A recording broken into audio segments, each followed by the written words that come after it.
Good evening, everyone. We are listening to Hookah and Headlocks with Cameron. I'm accompanied with Joe, Hello. Archie, John, and we have a new guest named Anthony. Anthony, Hello, everybody. Do you want to give us a bit of a quick introduction about yourself? Yeah, a bit of backstory. I'm John's brother, unfortunately, but I got into wrestling.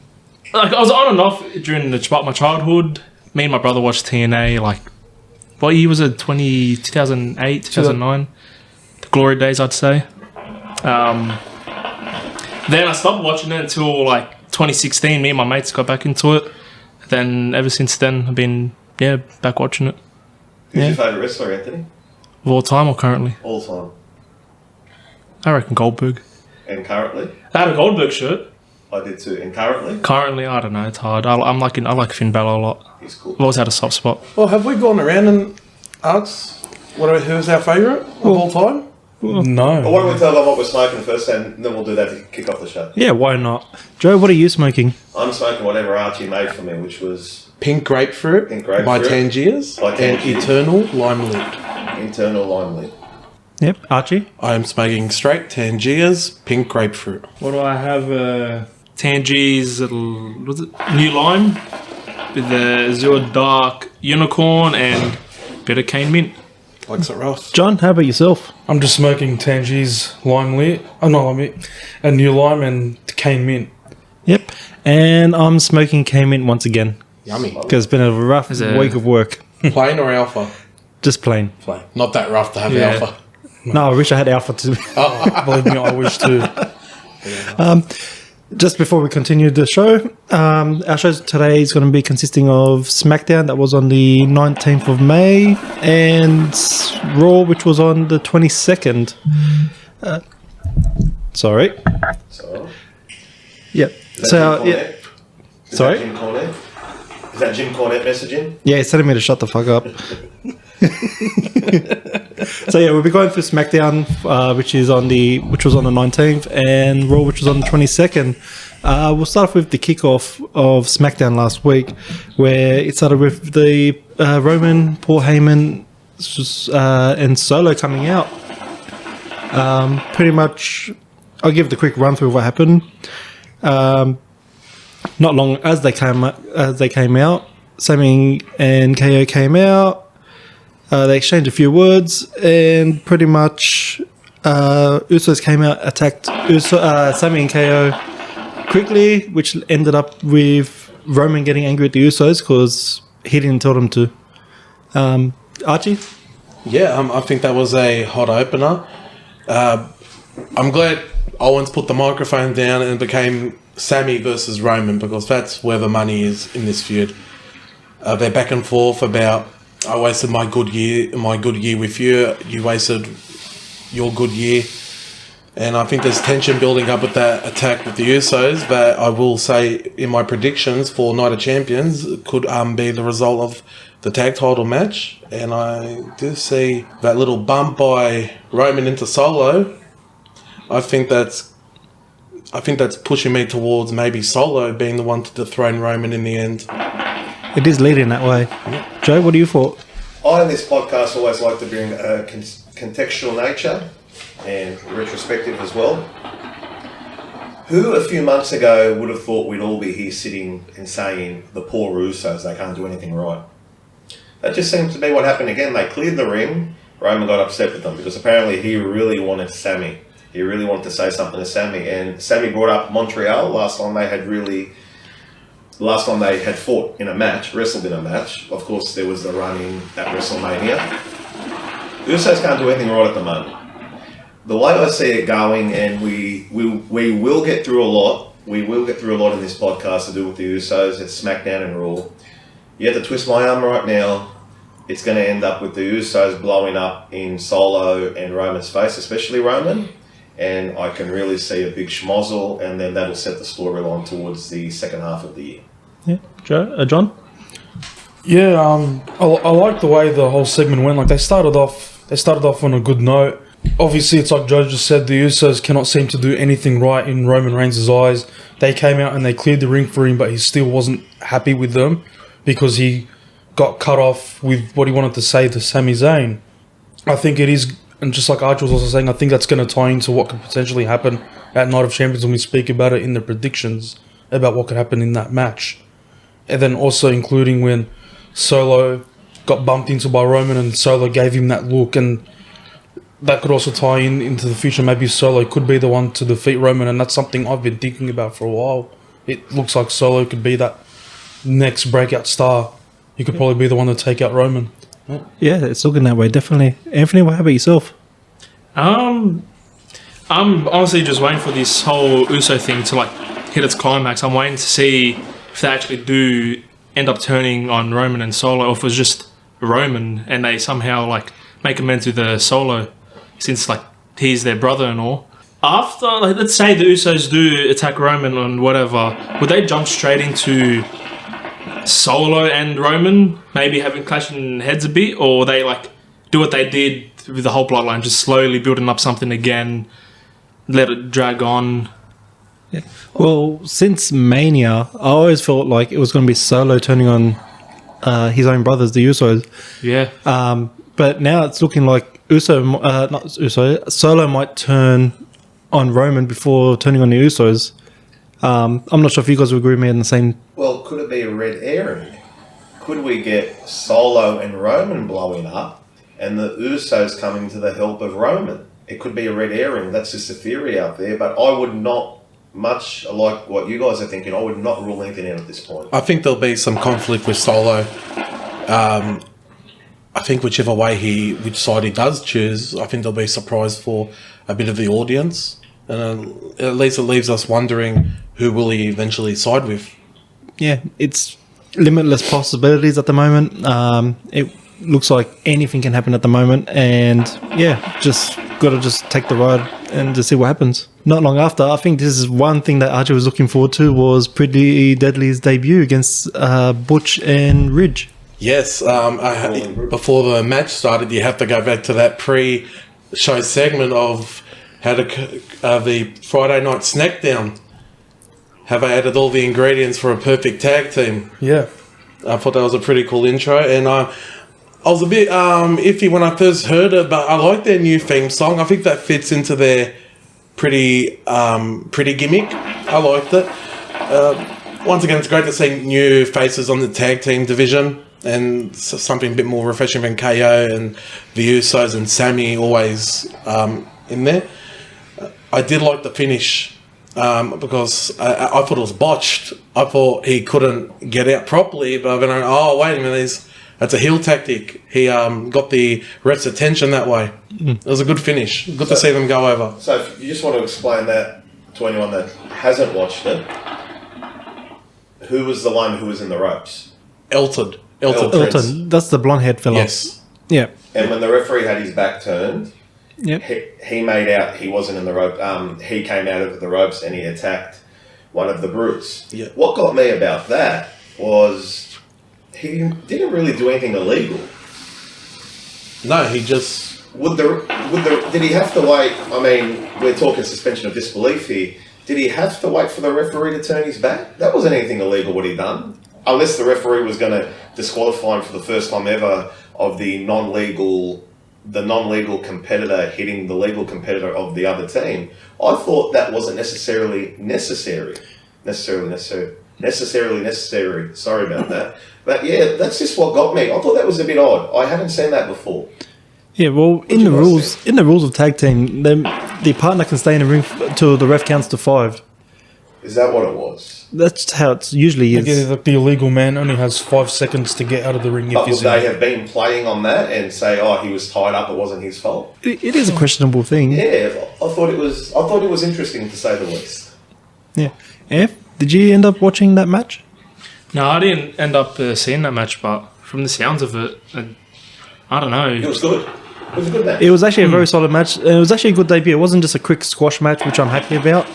It was really back and forward. It kept Butch and Ridge Holland looking strong at the same time as well. That's why I like seeing debut matches like that, especially in main roster where they actually go up against like some heavy hitters instead of like some jobbers straight away. Well, I thought for a long time the Brutes were going to win that match until the ending, and I was wrong. Yeah. Well, I don't blame you for thinking that because it's WWE, and I'll bring it up in the Raw section of this podcast, WWE do have a record of a debuting wrestler or a re-debuting wrestler losing their first match back. Yeah, that's true. They've tended to do that a lot over the years. Yeah, and not only that, with Triple H running NXT, how many debutees actually lost their first match? That's right.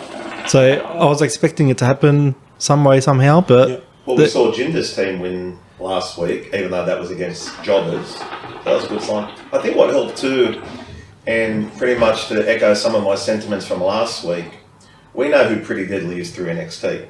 If they had come up onto that roster, onto that SmackDown roster last week, and we hadn't seen them, and they cut that promo with very little context or no context at all, I think the audience would have been a tad bit confused and thinking, what the hell's going on? But because we've got their characters down pat from NXT, it really helps. And the vignettes help. The vignettes help too, which is just testament to NXT and everything that they've done down there. Yeah, definitely. John, did you have any thoughts on the match? Yeah, I like the match personally. Like, they gave him a bit of time to work their magic, and they actually had a pretty solid match. Obviously, it was a good call to have Pretty Deadly win on debut, because you got to have them looking good on debut. You can't bring up somebody and hype them up just to have them lose, which is what they have done. Like Archie has said, they've done it many a time over the years. It was good to see them get a win, and they used a pretty smart and heelish tactic to win the match, which is good. It was a good sign of what's to come.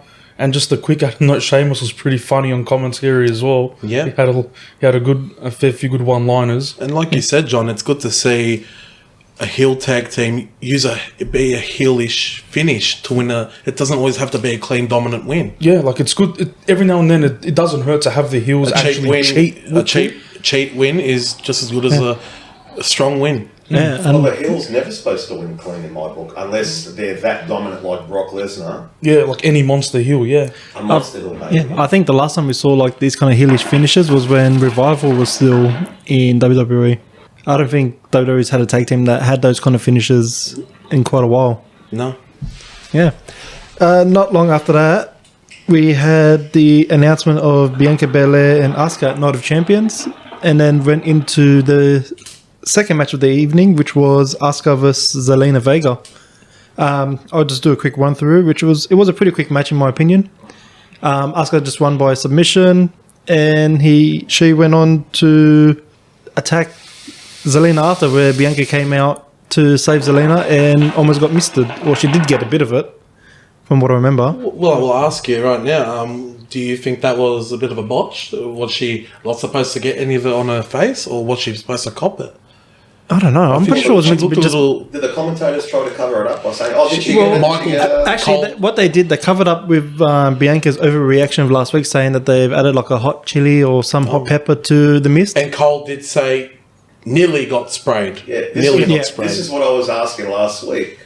The actual move of the spitting of the mist, is it more disrespect, or is it supposed to have, in kayfabe, is it supposed to have a poisonous substance to it?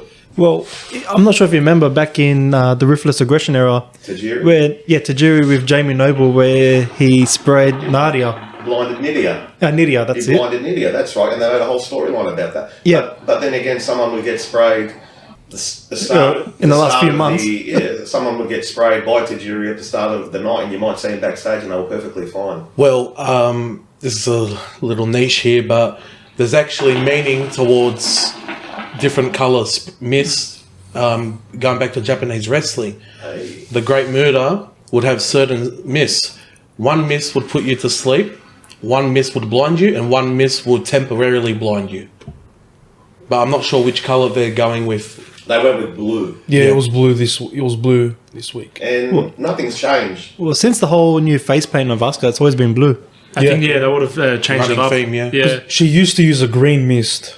Yeah, she did. And that ties in with her being on SmackDown. I think she was I using... think it was just whatever attire Yeah. she had. Yet Belair, well... Because she was maybe on we're Raw. Maybe we're getting a bit off track here, but that's my fault. Yet Belair's still carrying around that Raw Women's Heavyweight title on SmackDown. Yes. And Rhea obviously on Raw with the blue title. Yeah, the SmackDown title. Yeah, but overall, I think it was a good match. Short and sweet. It got Asuka over, but kept Zelina very believable in the ring. I think ever since the Backlash pay-per-view, Zelina's becoming more confident in the ring. I think we're starting to take her a bit more serious as in-ring competitor these days. John, what do you think? Yeah, well, I agree with that. Asuka winning was the good call because she needs to look strong in the lead up to Night of Champions, and just at the same time as her looking dominant, Zelina still had her moments where she looked good, and like we're starting to see more of her in the ring, which is a good thing, and we could start to take her seriously as a singles competitor. Maybe if they ever do have something for her down the track, then we can believe in her from the outgo. I want to just backtrack a bit with Zelina getting more comfortable in the ring. Yep. I feel like the face turn has really brought out her confidence in the ring. And putting her with the LWO. Yeah, and she's looking better than ever. Yeah. I guess when you're working with Ray and a few more of those guys are more comfortable in the ring and on the mic, it's going to pay off. I feel like she's more herself as well now. Yeah. Yeah, I see her as a bit of an underdog competitor. That's probably the because best of way her to size, book her. Especially as a baby Seems face. happier. Yeah. Yeah, definitely. Seems happier. Yeah. Backstage segments in the ring coming out. Seems happier. I guess because she's representing her culture, I think, of course, she's going to be happy about it and be proud of it. More, too. yeah, I was about to say she's more prideful. Yeah, definitely. Ev, do you have any thoughts?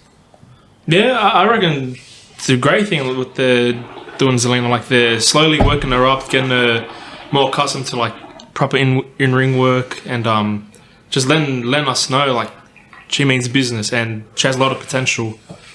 It's good to see her like slowly get accustomed to it, and the crowd's loving it. Like that's I reckon it's a big part in her getting more comfortable as well. Like the pop she's getting, like especially after Backlash, it's just been unreal. Like it's doing wonders, I reckon.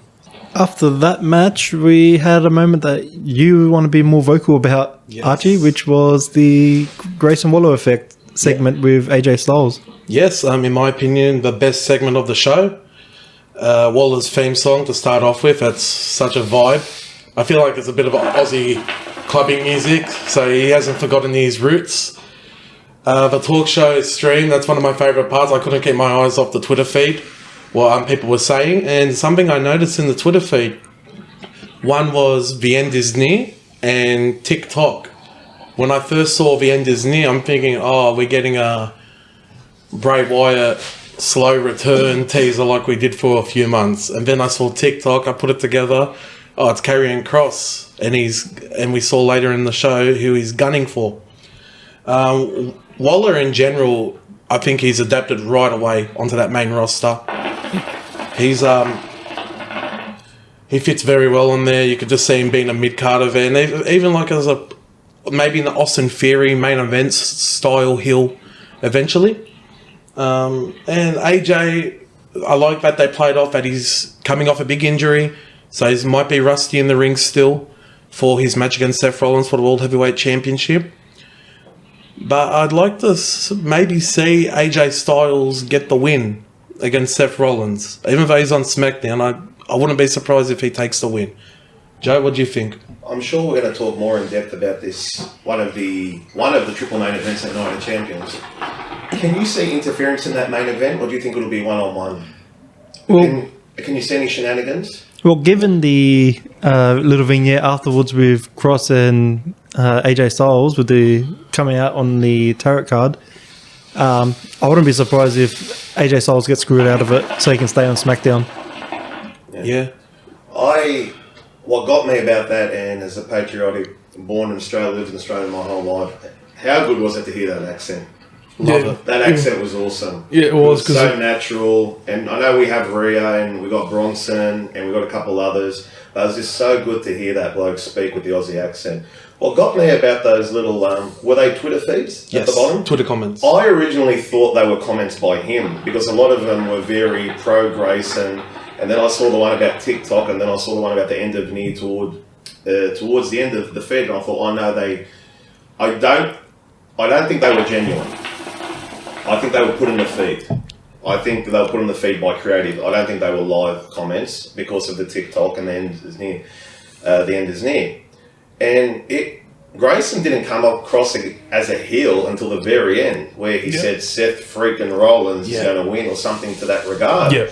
Then when AJ got up and Grayson was there, and I think AJ actually knocked something down behind him. He hit the one of the board. props. Yeah. I don't know if he was supposed to do that. But towards the end of that, I thought, wow, that got heated very quickly, and it didn't end in a schmozzle, and you never saw them put their hands on each other, so it could be a watch this space, but I generally enjoyed it. Well, could you see Grayson Waller possibly interfering? Yeah, That's also the other possibility too. Could you see they're pushing him right away to put him with AJ Styles? Because he did bring it up. They have history from NXT when AJ came back down a couple of years ago. Yes, they did too. I actually did forget about that. Yeah, I'm glad they mentioned that, but didn't want us to forget it. Yeah, because there's been a lot of times where they don't keep continuity with the storylines. Like they can just drop something like at the drop of a dime, and they'll try to make you forget that something even happened. So it was good to see that actually happen. So they let you know that they've actually had history in the past, and it could lead to something in the future.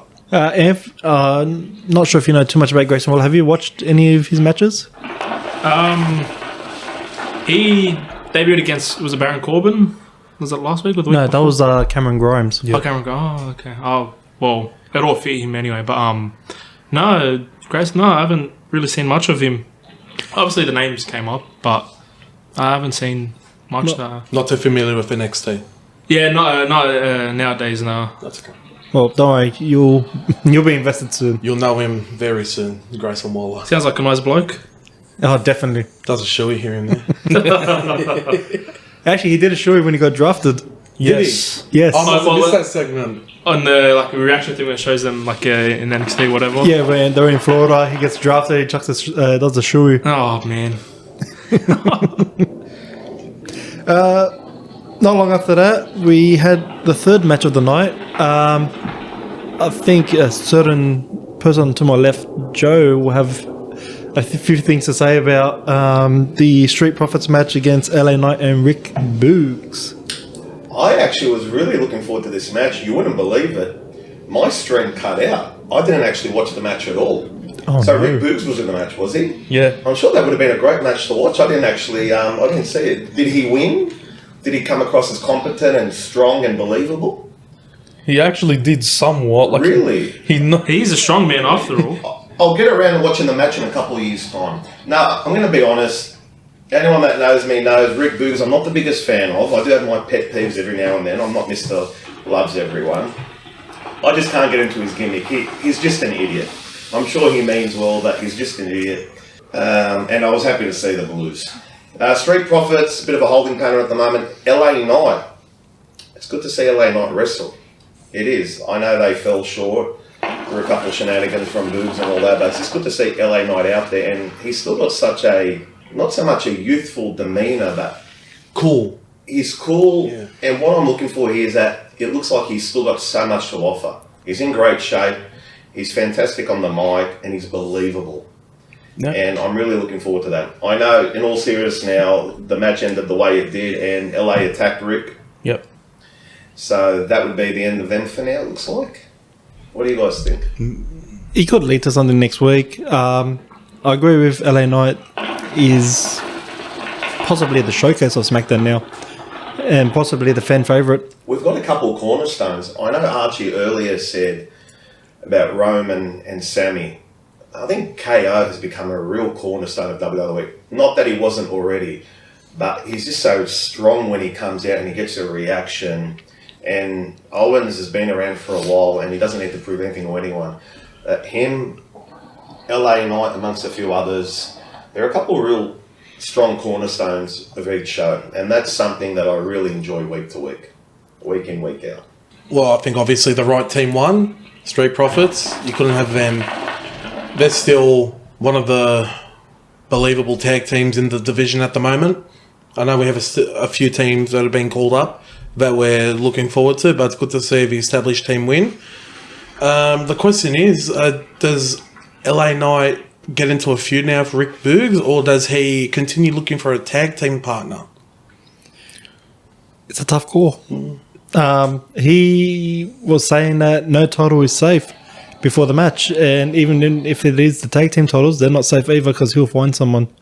So Yeah, it's expected that he'll win a title very soon. I was just about to say I'll take him with any title because he'll make that title look great. Yeah. I think it's just a shame that WWE never got him in sooner.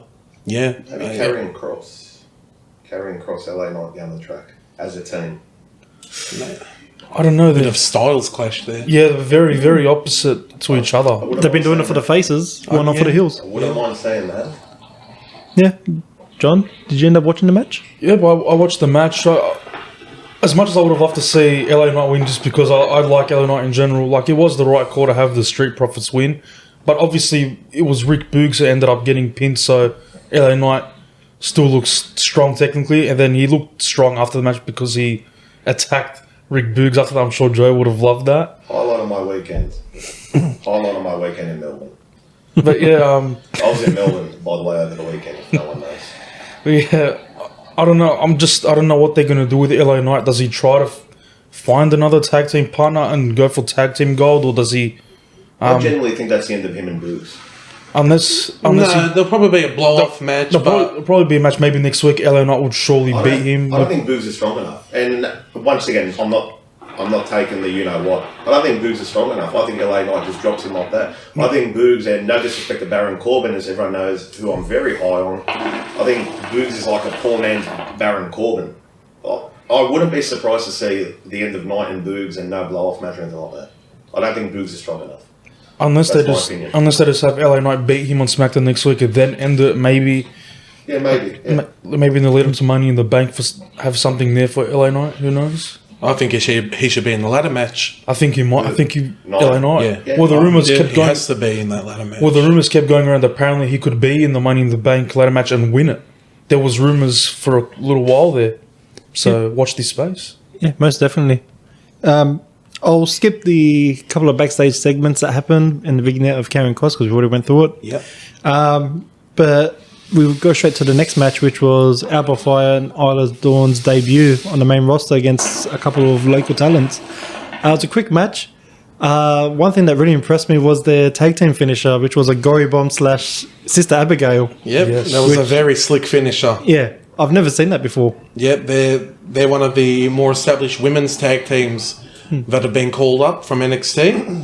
I do have to give praise to Triple H for letting them keep their gothic look, because like as we saw with Raquel Rodriguez, she took more of a approachable main roster TV look, but they've kept both Isla and Alba with that gothic look. It looks great on them, and their finisher, like Cameron said, is innovative. Yeah. Yeah, and I'm actually glad to see these mixed moves matched together to make them work. Even back in the day, Ziggler and McIntyre, there's Claymore and the Into zigzag. the zigzag, yes. So, yeah, it was pretty good. And it was the right call. Sorry to interrupt, Joe. It was just the right call to feed them to local jobbers as well. Yeah, to keep them strong, especially as NXT champs. Well, that seems to be a theme that we're hearing again and again. Local jobbers. Which I'm very happy about, because as much as we do like the talent that comes through NXT and we've got the context on the backstory, it's still good to have jobbers there, and we don't know who might sprout up and we don't know who might shine. The match was very strong, I thought, for those two girls who had come up from NXT. The finish, the look was very good as well. The gothic look, basically to relate Archie's sentiments. I thought it was a good match for what it was. Amp, did you get around to it? No, I didn't end up watching this past SmackDown. Like I said before, I haven't been keeping up with NXT, but yeah, this new tag team. Going off what Archie was saying about the gothic appearance and comparing them to Raquel, I feel like are they face? Are they coming up with That they came up as a heel tag team. as a heel? Okay, so maybe So for me, it would make sense like Raquel maybe to change her look up or whatever, because she's more of a face and I want to have that more approachable and likable attire. Well, that gothic look would suit a more heel-sided team. With the jobber thing, I reckon in certain ways it's good to have like debuts against jobbers, especially in the terms of way it'd say the main roster crowd isn't as accustomed to who these NXT people are. I reckon it's a good way to like show off their skills, show off like what they're about, how they work in main roster.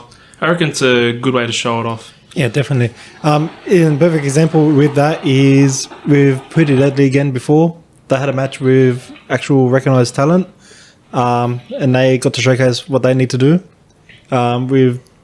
In their case, with Alba and Isla, they just had to do that quick match just to... A dominant win. Yeah, just to show them that they're here to stay. Very similar to Jinder's team. Their name escapes me. Until Shield. Very similar to them last week on Raw. Yeah. On Raw, yeah. Yeah, I like the match. Like, it was good to see them look dominant because of that's what they were in NXT.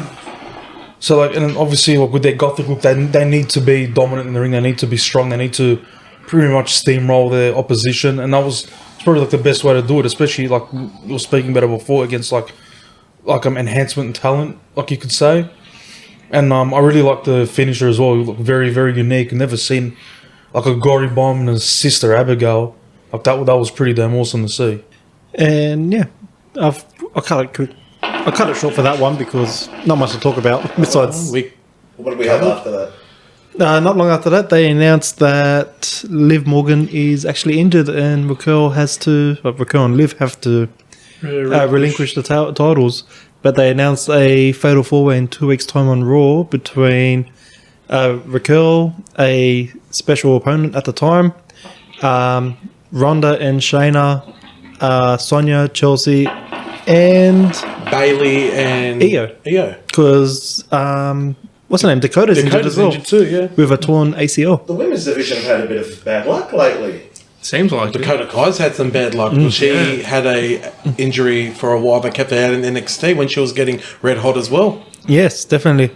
As well, to the fact that they lost 2 main roster talents in one match, which was Dakota and Liv, which is very unfortunate. Especially when they're heavily involved in storylines, not the throwaway tag teams.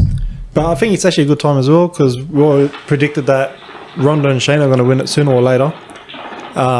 It could happen in a matter of 2 weeks. I can see Ronda and Shayna winning it and keeping it for a very long time. But yeah, and not long after that, we had the Austin Theory promo where he was bad-mouthing Sheamus and I can't remember who the other person was. It was Bobby Lashley. Yes, he was bad-mouthing Bobby Lashley. As we were talking about last week as well, he did mention that he beat John Cena, so he brought it back. Really? I had no idea. When was that? Finally. On the SmackDown. No, when did he beat John Cena? I haven't heard him talk about it at all. Oh, WrestleMania. Oh, WrestleMania. Did he? You wouldn't believe it, Joe. Someone from Creative must be watching and listening to our podcast. I think Joe's the person at Creative. He's alright, Theory. I'll just say, this is rich coming from me. One day you'll all see my face. He needs to shave that beard. I don't think he needs the beard. He's got a very good look, and I think the beard's a bit patchy. I don't think he needs the beard. I guess it gives him a bit of a heel. Not to say that all men that have beards are evil. Or maybe, I don't know. But I think they need to shave it. Theory seems to be, once again, not to overuse the term, it seems to be in a holding pattern. Or we thought he was in a holding pattern until he basically ran down Sheamus, and we had Sheamus' second appearance of the night. Yeah, and he came in quick, came in hot, broke it, and that was it. He went for the microphone, didn't he? Pretended. It was a red herring because he turned around and he broke kicked him. Yep. Yeah. Well, like Joe said, I'm glad he finally acknowledged beating John Cena. And I don't know how long he's had that shirt, but it reminds me of the John Cena Rise Above Hate shirt, the black, white, blue, and red. I thought the same thing. The colour was very similar. I'm glad someone else picked up on that too. Yeah, so I think we hit 2 John Cena mentions in that segment finally. He's making up for it. It's good to see a new opponent with Sheamus, being Sheamus. I know even Fury kind of gave us a nudge and a wink about that. Wherever Bobby Lashley goes, he follows me. He has a weird obsession with me. Yeah, that's true. Did you guys notice he might have a new catchphrase that might be catching on? That's not a theory, that's a fact. I love that. Yeah. That was awesome. Yeah. Very similar to, that's not a prediction, that's a spoiler. Yeah. Paul Heyman, yeah. Maybe he's a Paul I like Heyman that. guy. Hey, there's plenty of time for that. I'd like that. Hopefully Paul stays around for a long time. I'd love to see Austin Theory and Paul Heyman, even though Theory doesn't need a mouthpiece. No. Not long after that was there was a little backstage segment announcing with Paul Heyman speaking to the Usos backstage, saying that Roman and Solo are going to stay backstage and they'll be out there on their own against the LWO for the main event. Was it me? And did anyone else think this was Heyman almost patronising them? Oh, it's the LWO. You guys can beat them by Yeah, yourself. Was he almost taking the mickey out of the Usos? Yeah, I'd say he probably so was. Backhanded compliment. I'm not the only one that thought that.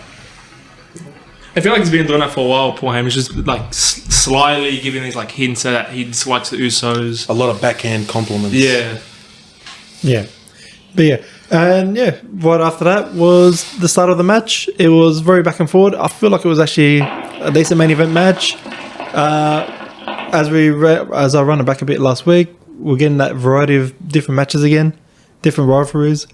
And yeah, pretty much LWO kind of got the dirty win in a way with Sami and KO interfering. Yeah, the Usos were kept strong with the interference, but the stuff that I will say, that is Santos Escobar's biggest win so far at WWE. Yeah, it is definitely. too. Yeah. Well, that's something that stuck out of me as well, because the LWO won, and they won with interference.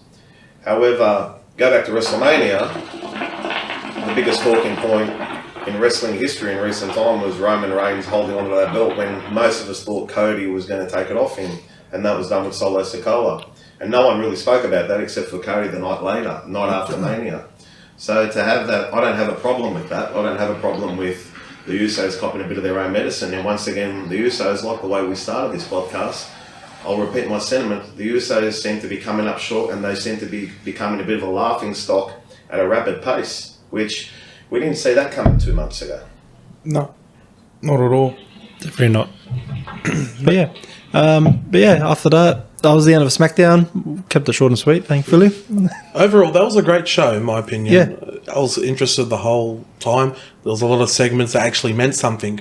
Yeah, definitely. SmackDown's always going to lend its hand to quality over quantity because it's a 2 hour Two-hour show, podcast yep. rather than Raw, even though, as you guys will find out, I really enjoyed Raw this week. So I thought it was a very precise SmackDown. They got through a lot of the major storylines and really set it up for Night of Champions. Shall we move on to Raw? I think we should. Yeah. Well, with Raw on the 22nd, that happened. It started off pretty strong, in my opinion, with Cody walking backstage and getting it actually mauled by Brock Lesnar. What I'll do, just so we don't keep going into Cody Rhodes segments throughout the show, looks like Cody's going to come in to the match with a broken arm, as they're saying. Well, that was confirmed at the end of the... we're going to go through all the Cody segments now? Yeah, might as well. Yeah, so I'm happy to run that down. So we had Cody's arm broken by Lesnar when Lesnar used a canister, was it, up against Rhodes' arm? Yeah, it was like a keg. Against the garage. And it was eerie because he actually had people off camera backstage saying, "Don't do it, Brock, don't do it." And it was really full on and it was a little bit eerie. Then we had Lesnar come out later in the show, and Cody, who we thought we weren't going to see again, came out, and Cody got attacked. So they're really, really persevering with this Cody underdog story. And I still think, I'm just going through the Cody promos now. Then we got another update with Adam Pearce. Well, it wasn't really an update. We saw Adam Pearce on the phone, and he was talking about Cody, and then that cut off. Then right at the end of the show, we had Cody sitting down in the locker room, and Triple H walked in. And once again, perspective and context. Who would have thought 4 years ago we would have seen Triple H comforting Cody Rhodes on an episode of Monday Night Raw? Not a lot of us. No. And it was really emotional. With Triple H telling him, "You don't need to prove how tough you are." We remember that Triple H said he had a year out. Is he referring to last year? He was referring to the pec injury. Yeah, which was really 6 months. I mean, maybe I'm picking out something there, but Triple H said a year when in reality it was 7 months. 6 to 7 months. Yeah. It was 6 to 7 months, and they kept bringing up the word fight. Cody kept saying, "I'm going to fight Lesnar." Lesnar goes, "Do you want to fight me?" So we're not going to get a wrestling match per se. However, I think the quote-unquote broken arm is going to be the talking point of the match, and that's not that Lesnar is, but that would be Lesnar's way to even up the ledger and make it 1-1. And I can really see Cody putting in a performance. I'd be shocked. Before Raw, which I watched today, I'd be shocked. I was going to be shocked if Rhodes won. Now I'd be extremely shocked if Rhodes somehow beats Lesnar. And I think we're going to go to a third match at Money in the Bank in London. Yeah, I completely agree with that. And one more thing, I'll go in on that as well. We had the opening of Lesnar attacking Cody, and then it cut to the ring where Paul Heyman, in almost a cold open, and I can see Archie smiling because it got me excited too, almost in a cold open, straight away pointed at, what do they call the screen these days? The Titantron. Do they still call it the Titantron? Yep. Straight away pointed at the Titantron and said, I had nothing to do with that, but basically reminded people of his connection to Lesnar, what happened at WrestleMania, what happened the night after Mania, what happened at Backlash and all that. So I thought that was pretty cool. I'm just going to go into the Heyman thing now. He kept reminding the audience, it was almost like he came out as a general manager. He kept reminding the audience when the pay-per-view is Eastern Time, 1 p.m.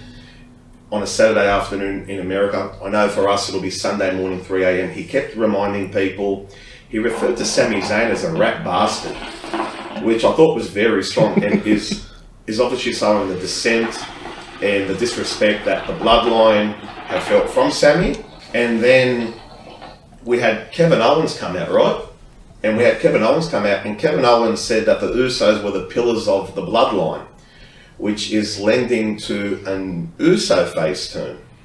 And then we had Heyman remind us that there will be a triple main event, so really pumping through. So the triple main event at Night of Champions will be Lesnar Cody, the tag team match for the titles, and the World Heavyweight title match. So I thought that, and then when he said Monday Night Raw before Owens came out, it reminded me of like Saturday Night Live opening, a cold opening, and I thought, here we go. It was almost like he was a general manager, so I think he had a few wins to the future there, but I thought that was done extremely well to kick off Raw.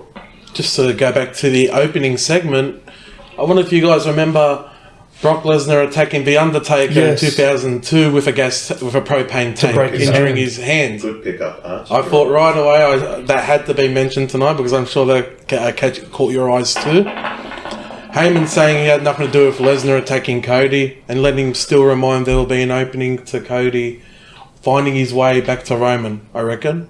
For that connection to still be there, Heyman could have just shrugged it off, but he mentioned that Cody will get destroyed by Brock Lesnar.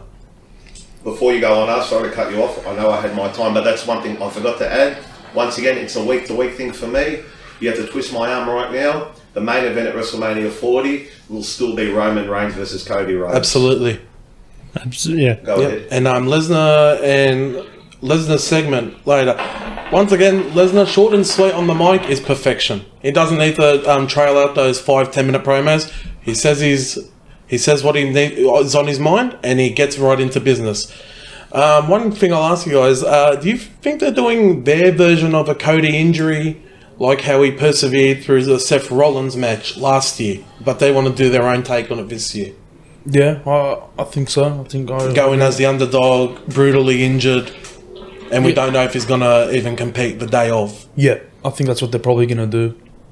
It's more of an artificial take of doing it, I reckon. Yeah. Well, I think that's where they were going to come in and say, I think we're going to get segments at Night of Champions towards the start where we're going to get, he's not cleared, he won't be here. Yeah. Then maybe wishful thinking on my behalf, we're going to get Brock in that ring and say, I told you he wasn't here, and then he comes out, and I'm sure that reaction will be unbelievable. I can't wait for that.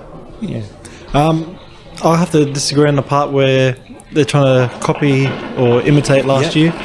I think it's more, like we spoke about before, it's more in regard to just giving Brock the upper hand just to get that 1-1 draw before having a third match. Yep. But yeah. Who wins that third match? Cody. It has to be Cody. I don't think Cody should even lose that Night of Champions. Imagine he wins at Night of Champions. He should not be losing that match. Where's Money in the Bank's at the O2? Yeah. The O2 Arena. I think they'll wait for that third match at the O2, the tiebreaker. But I'd love to see Cody win at Night of Champions.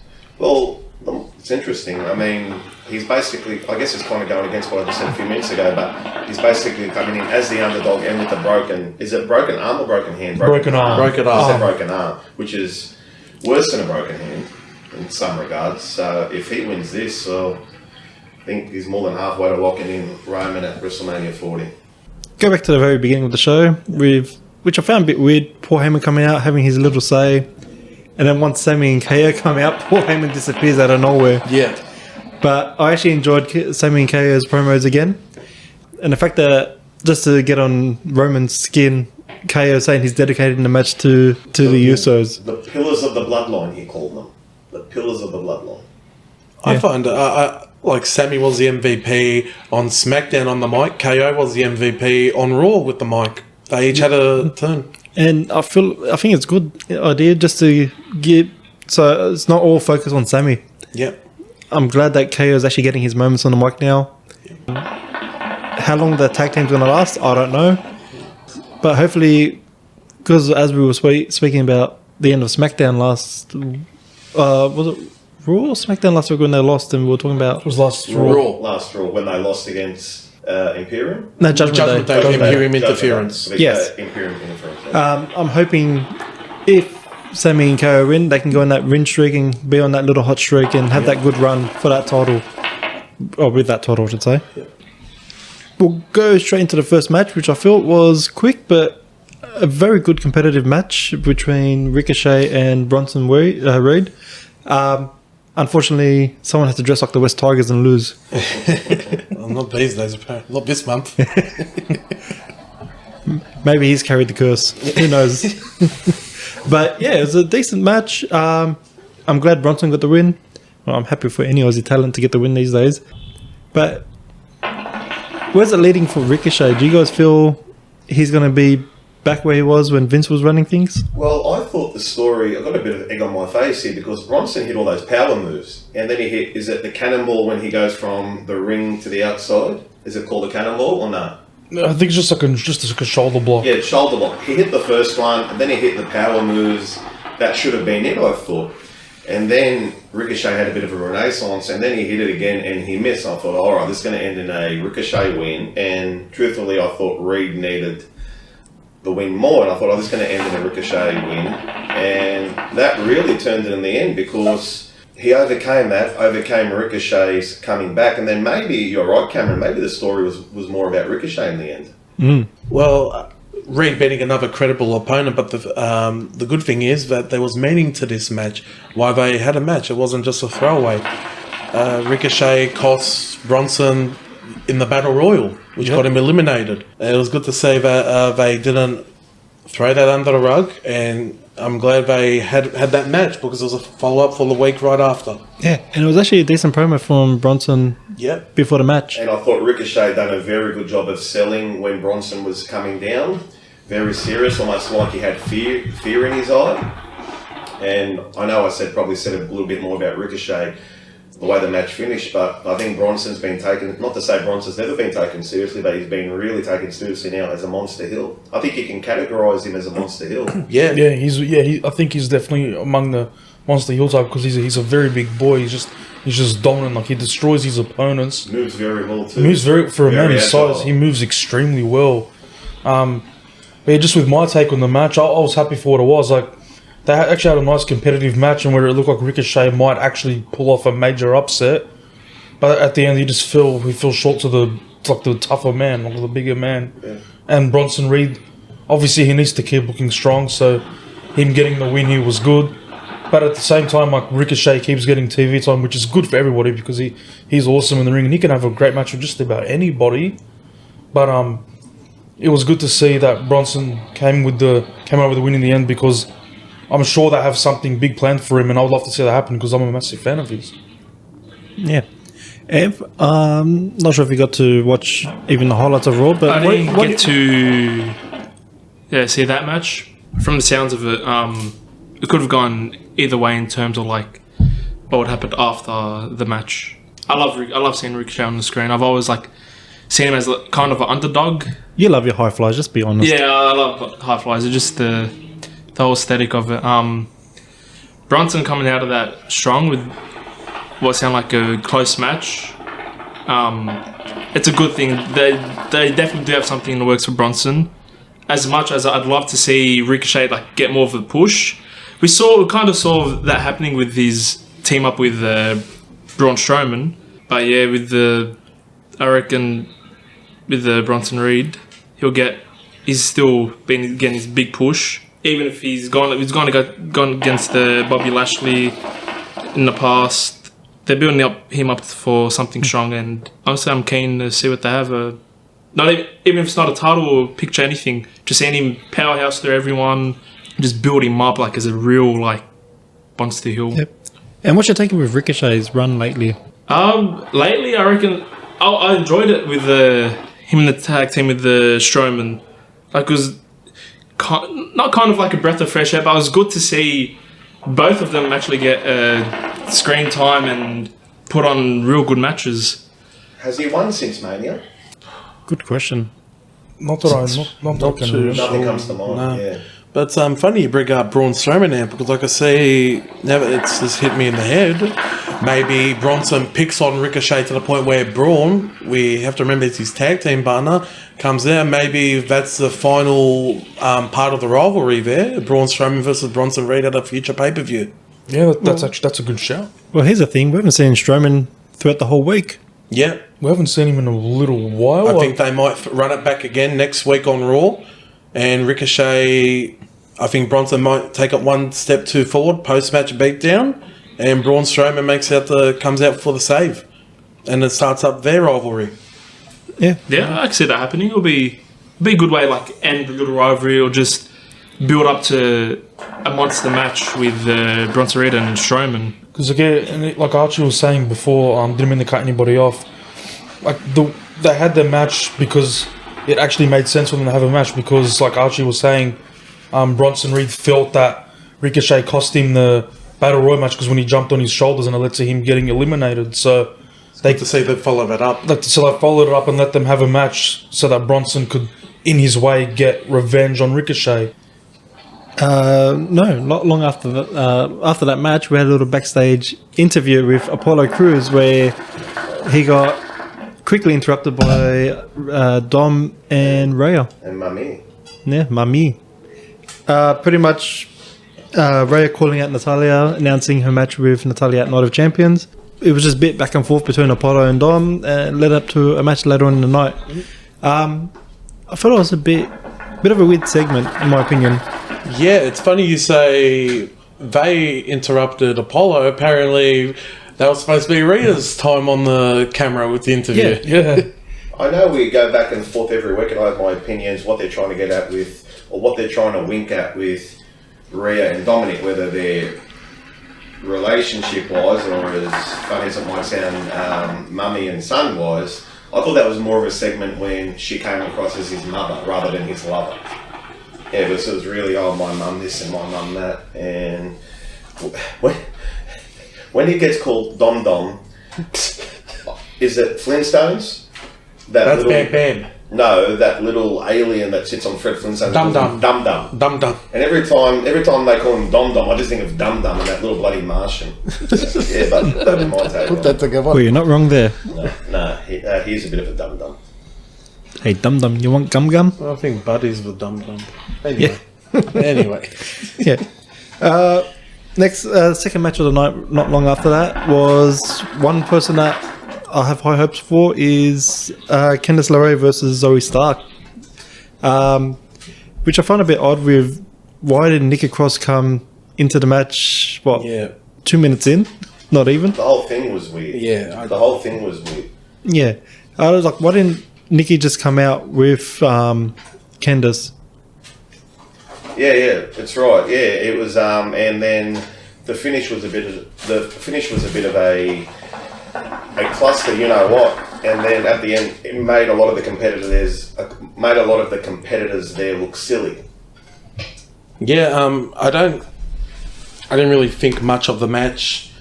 In my opinion, Candice isn't a singles wrestler.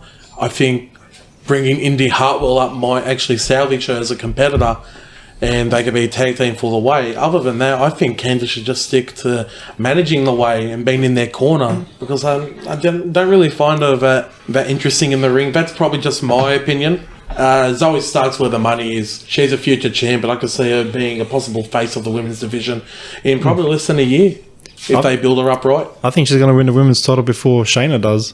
Honestly, I think so. Probably will. She's got the look, she's got the in-ring talent, and she can cut a great believable promo. She's pretty good on the mic. She's a fighter. Yeah, her vignettes have been pretty good. They've done well with her so far. Yeah, and she's looking very strong as well at the moment. Yeah. We'll get back to the debutees later on. Yeah. But there's one thing I missed just before, which was the Seth Rollins second part of the interview with Corey Graves. Yeah, that was Rollins coming out basically saying Roman Reigns is selfish. He wants to win the title and he wants people to forget about Roman. which is more leading to Seth winning this match. And how exciting is it to see how they're going to cross all this stuff and tie all this together with the two champions, whether it be Seth or AJ, I beg your pardon, even though I think it will be Seth. And I thought that's really interesting and probably going to be up there. And then how does Cody fit into all that, whether it is Cody? And how good was the old 2006 NWA footage between Seth and AJ Styles? Yeah. That was amazing to watch on WWE television. Like, I never thought I'd see something like that on WWE television, no less. Like, I never thought I'd actually see something like that be shown for everybody to see. And what was it? AJ Styles pointed at Seth after their match in 2006. Oh, that guy is the future of pro wrestling. Little did he know. How right And he what was it? That OVW footage, that was when Seth was 19 years old? Yeah, wrestling under Tyler Black. Yeah, Yes. he would have been a kid. Yeah. Something I'd like to bring up is anyone else getting concerned that Seth Rollins is starting to get bites from Hollywood? Not that's really. been brought up. Yeah, I think I just really hope he doesn't go down there because we really need him there in WWE. I don't think he'll go down that track. He might make a few special appearances like Chris Jericho did in a few movies. Maybe. But yeah, I think his heart's in the wrestling. Yeah, maybe. Hopefully that Joker WrestleMania ad didn't really catch Hollywood's eye. No, I think not. I think it would have. I think it definitely would have caught their eye. He would play the ultimate bad guy though. Yeah, it's Especially if they, awesome. Maniacal. like, imagine if they did like a remake of The Crow with Brendan Lee. Oh wow, that's a good one. I was going to say the Joker, but the Crow is a good Yeah. shout. Oh, I'd love to see that. The segments with Seth with the sit down interview, Corey Graves have been well done. So you know why they're doing that? Because he's currently on the set of the Captain America, is it? New World Order? Is that what it's called? Yeah, apparently it's like set photos he's got been leaked. there for the last couple of weeks. I think he's back now, but that's when they were... Yeah, That's why we had AJ in real life, in the flesh, at Grayson Waller, but we had those backstage. And I think... And Corey Graves into him, right? yeah. Corey Graves, week to week, and I don't think I'm saying anything that no one here knows. He impresses me with his mic work, He's his awesome. emotion, just a real mix, just a real equilibrium of being professional and having that emotion come out as well. Yeah. Corey Graves going from strength to strength. Yeah, the It's a segments shame we of- can't see him wrestle anymore, but he's more than making up for it in some points. Yeah. I think he's actually become the top commentator of the brand or the I whole think promotion. he's the voice of it. Yeah. He almost reminds me of how serious Michael Cole was. How serious Michael Cole. There's a bit of Mike Tenay as well, a bit of the Knows his knowledge. statistics and all that. He has that in-depth, that ability to look someone into their soul, like Jim Ross did. I thought it was very good. Well, that's the thing. When he was wrestling back in NXT and the Indies, I'd say about 75-80% of the roster that's on the main roster at the moment, he's worked with them, either in the Indies or NXT. He's had interactions. So he knows who he's working with, how to interact with them. Any final thoughts before we move on to the next section? Yeah, I would just like to say that I like the way that they've been doing these segments with Seth Rollins and Corey Graves, and they even like the fact that they called back to their work in NWA, like that was really good. And I just like the way that Corey Graves is being completely professional in his interviews. He's not playing his usual heelish character that he does on commentary. He's being straight up, and he's asking like the good questions to Seth, and he's not trying to like pick at him or try to antagonize him in any way. Yeah, it's very journalist-like. Yeah. The segments really, Seth's segment especially, really helped that match. It does. Yeah. Yeah. Well, I guess we can call it the meme of the night was Mustafa Ali's interview backstage. Boy. Yeah. I think it's going to lead. You have a laugh, and fair enough, because it's Ali. I think it's going to lead to a match that's got a bit of emotion in it. I can really see a few times there where he might test Gunther or whatever, but I really see Gunther coming through strong, and then Ali getting that ovation in Saudi Arabia. But I can see the match not so much being a throwaway as what some people think it will be. I still think it will be the quickest match on the premium card. live event, as they like to call it. On the card, yeah. Yeah, but yeah, I think it's still going to be one of the sellout matches or the most surprising because we've all seen Ali do what he can do, Great work. and we all know Gunther can carry anyone in the ring. Literally. Definitely. We'll get to the next match, which was, I think, the Alpha Academy. Yep. And the Viking Raiders. Yeah, which was quite entertaining in my opinion. It was entertaining. It was. And it looks like it's leading to possibly Maxine moving away from maximum male models and just managing both Chad and Otis. Yeah, well, I said, the fit looks great. Yeah. She blends in well with them. And we know there's been a bit of tension between her and Chad Gable over Otis, but there was synergy. Yeah. Nobody got in anyone's way. That's what surprised me too. I thought we would have already got that turn where Otis turns on Gable to go with Maxine. Yeah. And that hasn't come yet. And they work all together, and obviously, what's the Vikings? The chick of the Vikings. Valhalla. And we saw that interaction with her there, but Maxine was strong, and that's one thing that really stuck out with me. I've got to agree with Cameron and Archie. One, it was very entertaining, and two, I really thought we would have got that turn now from Otis on Gable. Yeah. I don't think we're going to get it. No. I don't think we're going to get it. No, I don't think we Or unless we get a swerve or a red herring where Gable turns on Otis and it turns out he's been in cahoots with Maxine the whole time. could That's an option. potentially be.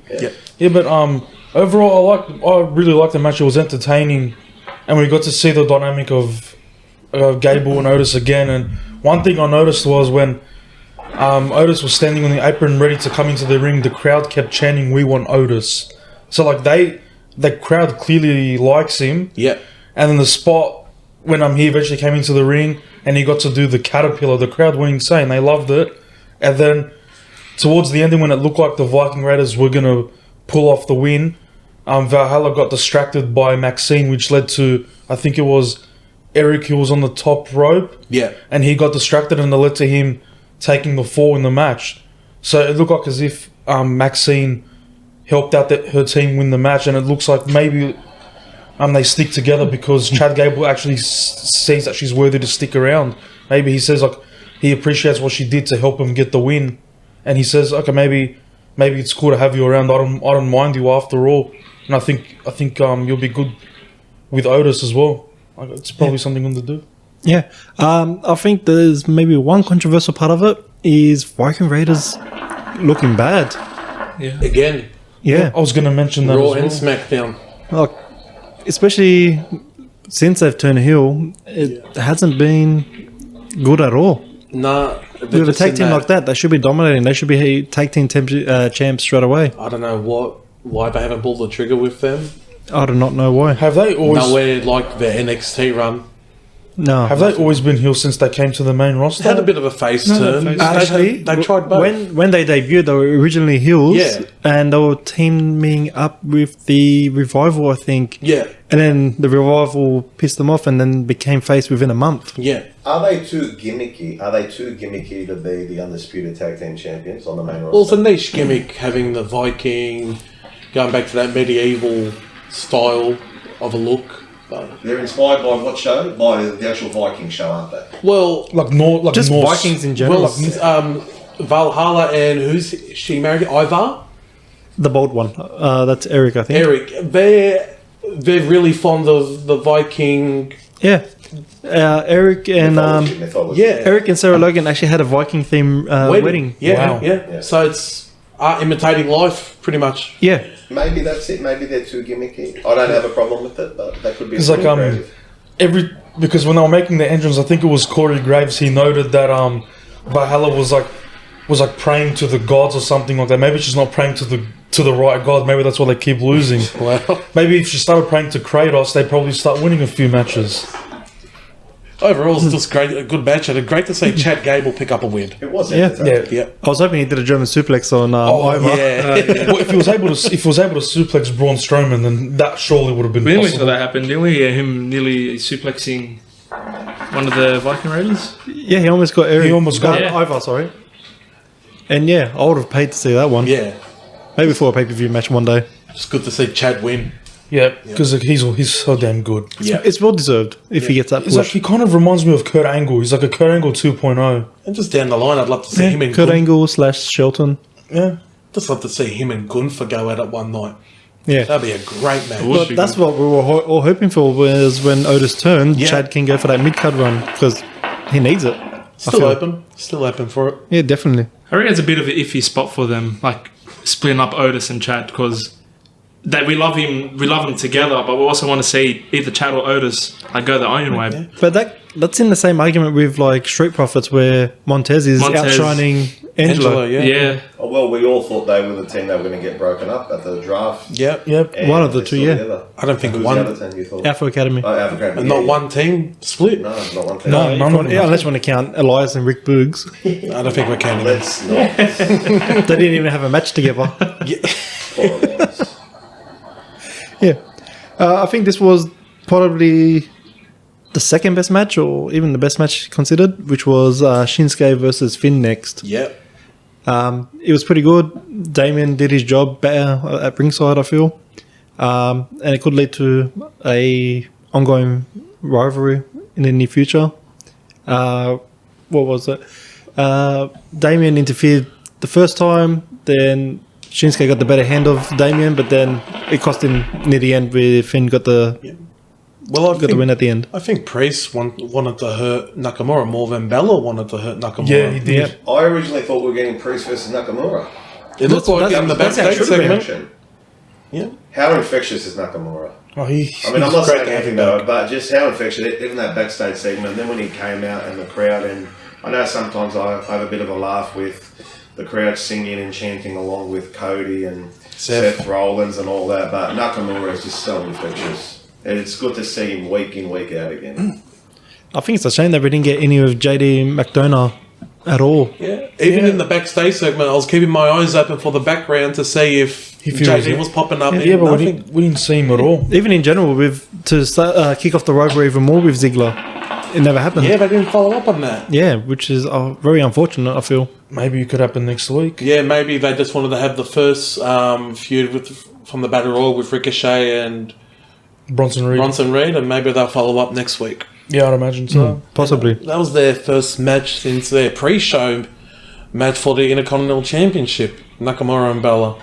And before that, you have to go back to Bella's first run in NXT against Nakamura, where they went a whole hour. Yeah. And they closed out the whole show. Yeah.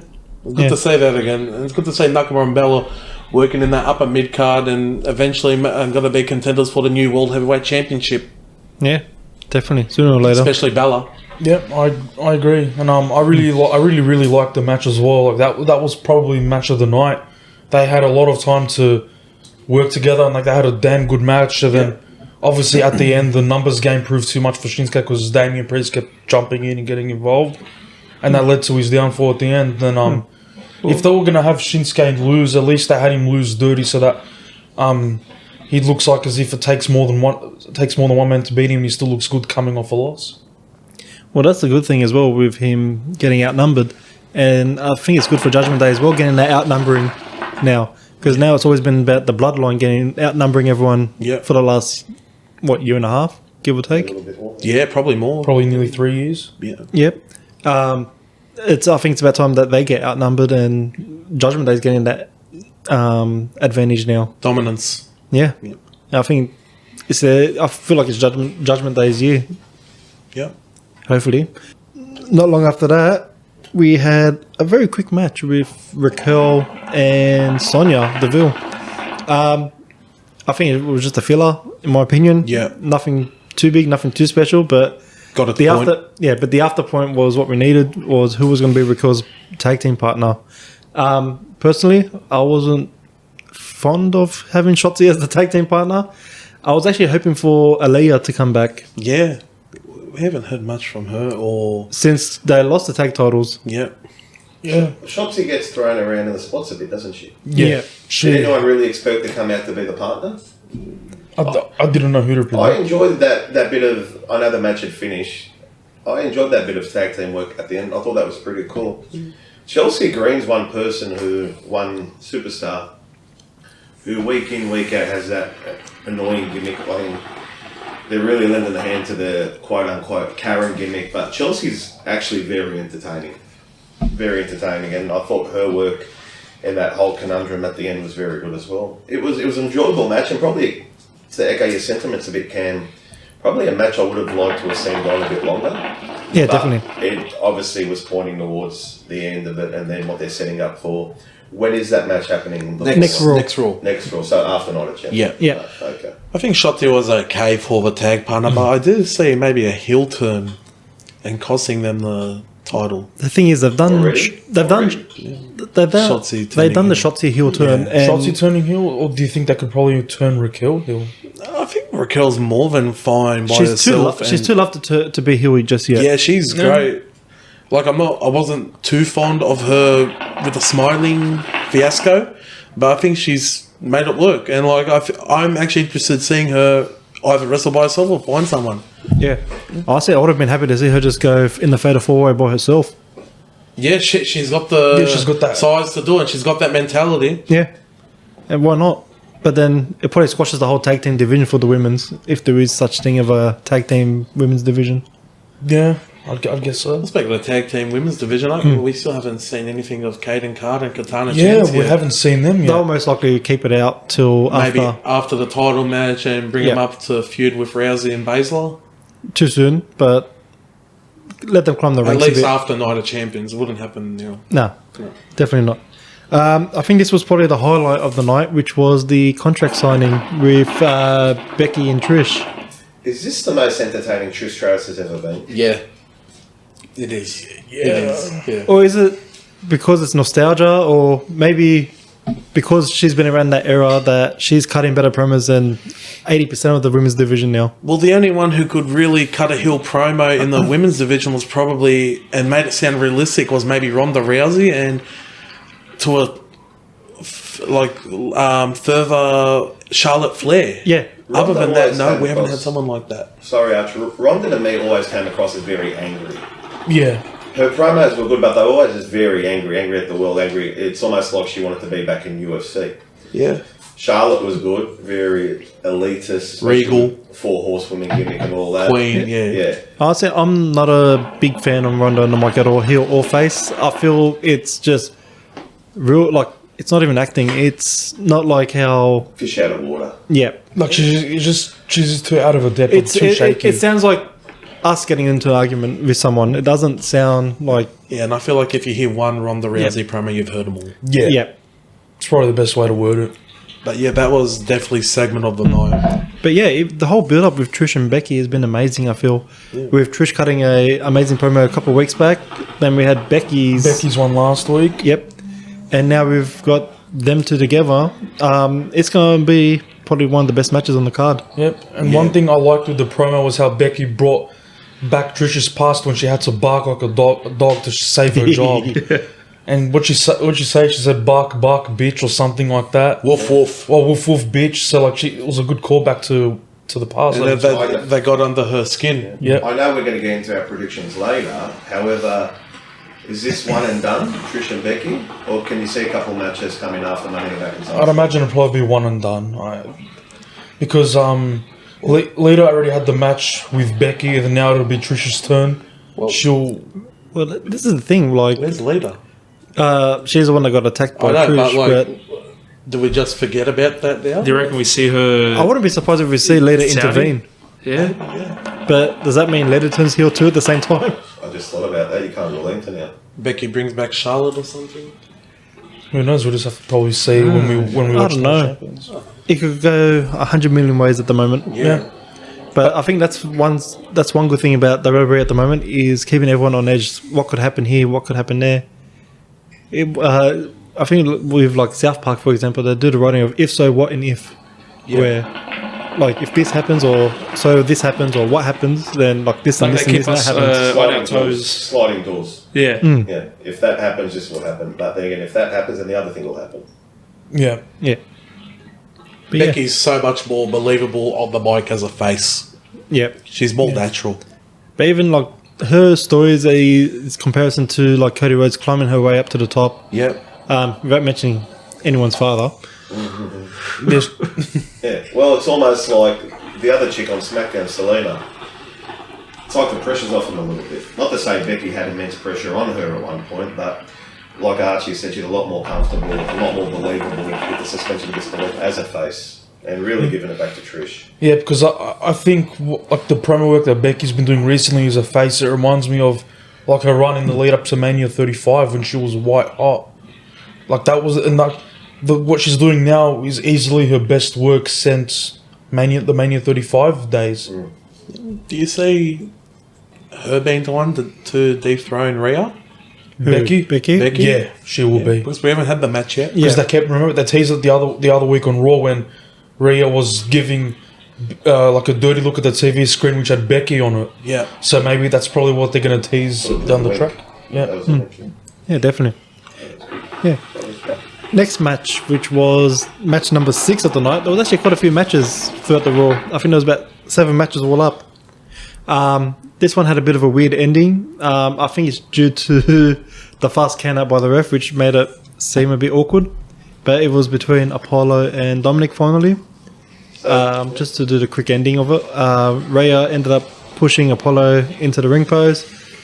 He was out cold, and then once he hit like 5 seconds, Apollo had to get up quickly and jump into the ring. And then an instant frog splash as he got in for Dom to get the win. Frog splash on his back. Yes, on his back. It was certainly unusual. The faces come in and basically put themselves in a perfect position for, that's Dominic's finishing move, one of his finishing moves, has basically put themselves in a position for the heel to hit their finisher for a 1, 2, 3.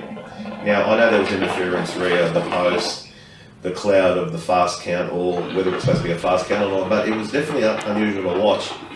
I didn't necessarily per se have a problem with it, but once again, not to reiterate the same word, it was an unusual ending to see the face come in and plant themselves in the perfect position for a heel to hit their finisher. Yeah, it was solid. I expected Dob to go over. I'm just not a big fan of, like I said on the Smackdown segment of the podcast, a re-debut or a returning wrestler losing on their first match back. Yep. And I think it happened quite a bit this week. Yeah. Not a fan of it. No, definitely not. No. Like, I don't mind if it's here and there, especially if it's someone that's going to be jobbed out or in the lower end of the mid-card. But if it's someone that you're going to potentially rise to the top, which I feel Apollo could be a solid mid-carder again sooner or later, to start him off like that, I don't think that was a good idea. Yeah, I got to remember, he was the Intercontinental Champion with Commander Aziz. Yeah, like that was only 2 years ago. That was 2 years ago. Essentially 2 years ago. So it's been around the world and back, Apollo. Yeah, it's good to see him back in the main roster. It's good to see him back, but my thoughts on the match was good. It was pretty good for what it was. Like Dominic probably winning the match, maybe you could say it was the right call, but obviously he didn't win clean by any means. He had outside interference from Rhea Ripley, and it's like Joe was saying, like when Apollo had to beat the count of 10, he just put himself straight into the position to take the heel's finishing move and get pinned, which is, I don't know, I thought that was a little strange, but I don't know what to think of it. Like, I don't know what else you could probably say about that. Is anyone else agree with me with Apollo's better off in NXT than he is in the main roster again? Yeah, I agree. His feuds were, they got me watching. Yeah. His feud with Austin Theory. Yep. Then he went with Ron Breaker. Mm-hmm. He looked really comfortable there. Yeah, I think he still needs to be developed a bit more. But maybe it's just the WWE crowd just don't gel with him. Yeah, well, as we know, NXT is a bit of an indie darling show, so and he knows how to work that small crowd a bit better than he would a bigger crowd. Yeah, especially in those early takeovers. He would get the crowd oohing and ahhing, but the thing is, he didn't have a lot of substance, if you know what I mean. Like, he didn't really catch on. But we have to all agree that NXT has a different crowd environment compared to the main roster. Yeah, it is very, very different to the main roster. It's indies. Yeah, definitely. Like, if we put Apollo Crews anywhere else, he'll shine everywhere he go. Put him on Impact, he'll probably be the champion in a few months. Yeah. Yeah. Joe, would you agree with Apollo Crews just keeps getting misused on the main roster? I think there is something there. It's just a matter of how many times can you put a square peg in a round hole. Nothing seems to fit. There is general excitement when he does appear. He was up against Dominic. Who's one of the top heels in the business at the moment. I'd like to see a bit of a lucky break with him, but I'm just not sure when it's going to come. So to answer your question, yeah, I am a little bit aggrieved with his misuse, but there's still hope there. We'll finish off Raw with the main event between KO, Sami, Riddle versus Imperium. For a main event, I felt it was quite fast for a main event. I think it was under 10 minutes guaranteed. But yeah, KO, Sami and Riddle get the win, and it's the start of that push that I want KO and Sami to have. Well, yeah, I was about to say, it was a great finish. I originally was worried about Sami and KO coming off Mania, that Backlash match, but my head's at rest now. I think there's a lot for him to go ahead with. I've called them both two of the cornerstones of the shows. Riddle was a little bit more bearable for me this week. He did have a vignette earlier on as well, which I thought was pretty strong, and I thought he looked very strong in the match. The other members of Imperium, not to say it's going to come anytime soon, but when that eventual break from Gunther happens, I think have a very bright future. They're very talented, very charismatic. One thing that got me there, the Taka Michinoku driver. Yes. Is that the technical term for the actual move now? The Michinoku driver? Yeah. That's what they call it. That is, they've named it after him. Yes. That is the technical term for the move. Does anyone know what it was named before that? I wouldn't have a clue. But as far as I can remember watching wrestling from 2002, they always referred to it as Michinoku driver. That was called So that's a good thing to his legacy there. I'm not sure what he's up to these days. He's he's still working in Japan. Yeah. So I thought that was a really good call back there. Once again, great finish, very entertaining. Not to repeat myself, and my fears for Owens and Zayn have been put to rest. Yeah. Yeah. From what we spoke about last week. Yeah, there is a lot there. Yeah, I think anyone but Gunther being pinned in that match was acceptable. Yeah. Yeah, definitely. Like going back to what Joe said, where he had that worry, I was like, oh, maybe they do drop this match tonight. But I think anybody that's not named Gunther in that ring was fine to get the 1, 2, 3. It was a solid match, and I don't know, maybe I fall into that thing of the champion closing out the show before the pay-per-view. Oh, are they going to drop the belt before it? But I don't know. I think Kevin Owens and we'll go into our predictions, but I think KO and Sami are safe for now. Yeah. It was another one of those matches where, and this is what keeps us entertaining, keeps us watching all the time. You didn't know who was going to win. You didn't know who was going to win, and there were turns in the match, and that keeps us glued more than anything. Yep. If it keeps me on edge, I'm happy. Yeah. Definitely. Overall. I am. Oh, I'm not over Raw after that. I'm not saying Archie was saying Raw was bad, but I certainly enjoyed Raw more than I did SmackDown. Yeah, I feel like it was a very eventful show. I feel it was packed filled with storyline telling to the lead up of this weekend, especially. They're getting through a lot. They are getting through a lot. Yeah. And I think it's on a good course at the moment until afterwards to see what happens next after. One thing I noticed, sorry Cam, one thing I noticed, and I don't know why it stuck out for me, no Otis, we didn't see Otis. We did. Otis, the tag team match. The Alpha Academy match. Versus Viking Raiders. I beg your pardon, almost. Almost.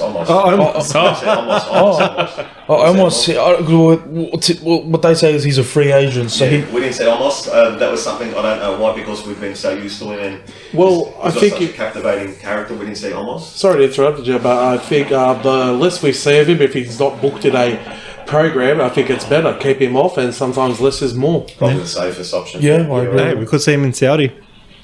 Yes. Maybe he answers Brock's open challenge if Cody can't make it.